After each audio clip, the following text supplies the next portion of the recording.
আমরা এখন ওয়াকআউট করছি। আসসালামু আলাইকুম। মাননীয় বিরোধী দলের নেতা, ওয়াকআউট করার স্বাধীনতা এই সব কিছুতে আমরা দেখতে পাচ্ছি যে সংসদকে ঠেলে একতরফাভাবে এক পেশে করে নিয়ে যাওয়া হচ্ছে। আমরা নীতিগতভাবে এই ধরনের বিলে আমরা অংশগ্রহণ করতে চাচ্ছি না। আমরা আশঙ্কা করছি যে এর মাধ্যমে সংস্কারের যে মূল দাবি সেইটাকেই চাপা দেওয়া হবে। তা আমরা সেই চাপা দেওয়ার পক্ষে নাই। আমরা সংস্কারের মূল দাবির পক্ষে জোরালো এবং স্পষ্ট অবস্থান আমাদের। আমরা এখান থেকে সরিনি। আমাদেরকে অফিসিয়ালি নন অফিসিয়ালি এই পার্লামেন্টের ভিতরে এবং বাইরে অনেকবারই অনুরোধ করা হয়েছে যে সংবিধান সংশোধনের কমিটিতে আসেন। একটা কমিটি এখানে পাশ হয়েছে, আমাদের প্রতিবাদ ছিল, আমরা অংশগ্রহণ করি নাই, সব ঠিক আছে।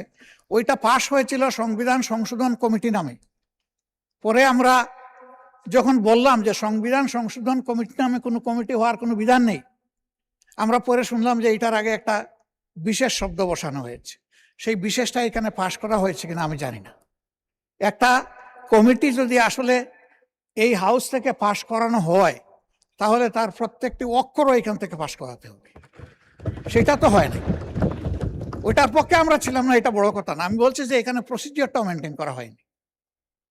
মাননীয় স্পিকার, এই সমস্ত বিষয় বিবেচনায় নিয়ে এখন যে বিষয়টা আপনি উত্থাপনের দিকে যাচ্ছেন, আমরা যেহেতু এই আলোচনায় বৃহৎ স্বার্থে আমরা পুরা সংস্কার চাই, আমরা গণভোটের বাস্তবায়ন চাই এবং আমরা এইভাবে খণ্ডিত কোনো প্রসেসের অংশ হতে চাই না। এই জন্য আমরা এখন আর এই আলোচনায় আমরা অংশগ্রহণ করব না। এই পর্বে আমরা সংসদ থেকে বিদায় নিচ্ছি। আমরা আবার ওয়াকআউট করছি। আমরা আবার যখন উপযুক্ত তখন ইনশাআল্লাহ আমরা আসব, অংশগ্রহণ করব, জনগণের পক্ষে কথা বলবো। 4টা নোটিশ আমরা জমা দিয়েছি। আমরা আশা করব সেই নোটিশগুলা জনস্বার্থে, জনদুর্ভোগ নিরসনের স্বার্থে সেই নোটিশগুলা আলোর মুখ দেখবে। এই সংসদে আলোচনার সুযোগ আমরা পাবো। মাননীয় স্পিকার, আমাকে সময় দেওয়ার জন্য আপনাকে ধন্যবাদ। আমরা এখন ওয়াকআউট করছি। আসসালামু আলাইকুম। মাননীয় বিরোধী দলের নেতা, ওয়াকআউট করার স্বাধীনতা আপনার আছে, বাট সংসদের ভিতরে সবকিছু আলোচনা করা দরকার, না হলে জাতি কি পাবে?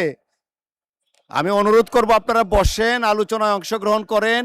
পক্ষ বিপক্ষ বিতর্ক থাকবে, বিতর্কের মধ্যে দিয়েই তো জাতি পরিচালিত হবে আপনাদের নেতৃত্বে।